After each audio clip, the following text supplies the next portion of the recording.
তিলোত্তমা নগরী ঢাকাতে মাঠের যেন বড্ড অভাব।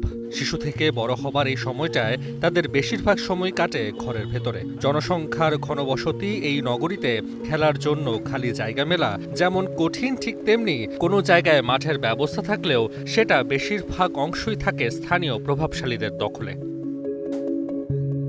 কিন্তু এবার সেই সমস্যা সমাধানে মাঠে নেমেছেন যুব ও ক্রীড়া প্রতিমন্ত্রী আমিনুল হক। জাতীয় পত্রিকায় প্রকাশিত এক খবরে লালবাগের প্রয়াত দেলোয়ার হোসেন খেলার মাঠে শিশুদের জন্য ঝুঁকিপূর্ণ অবকাঠামোর চিত্র ফুটে ওঠে, যা প্রধানমন্ত্রী তারেক রহমানের চোখে পড়লে সমস্যা সমাধানে নির্দেশনা দেন যুব ও ক্রীড়া প্রতিমন্ত্রীকে।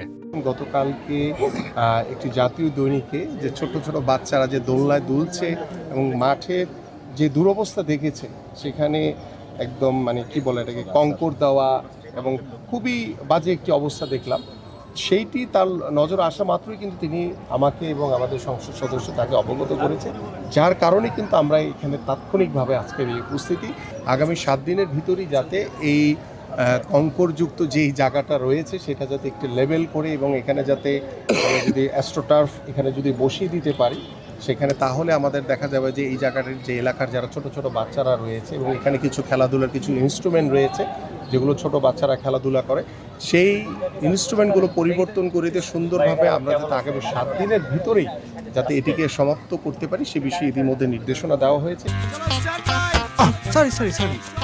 লাইফে কখন কি হয় গ্যারান্টি আছে, তাই ইন্স্যুরেন্স করুন সিটি ব্যাংকে, কারণ ইন্স্যুরেন্স করলে সিটিতে সুরক্ষা পাবেন নিশ্চিন্তে। শুধু লালবাগের এই মাঠ নয়, ঢাকায় দখলকৃত সব মাঠকেই খেলাধুলার উপযোগী করে তোলারও কথা জানান আমিনুল হক।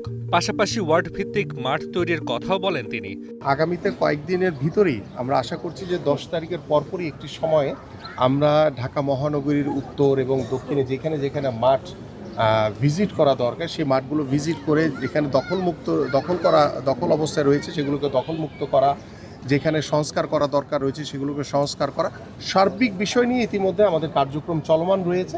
যে কিছু কিছু জায়গায় আমি দেখেছি যে অনেকেই বোধহয় স্থানীয়ভাবে বিভিন্ন কিছুর মাধ্যমে দেখা যায় যে এই খেলার মাঠগুলোকে অনেক সময় বন্ধ করে রাখে।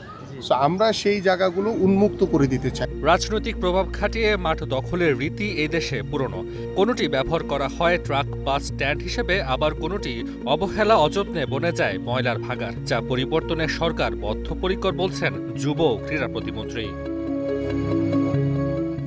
Nafi, one sports, Dhaka.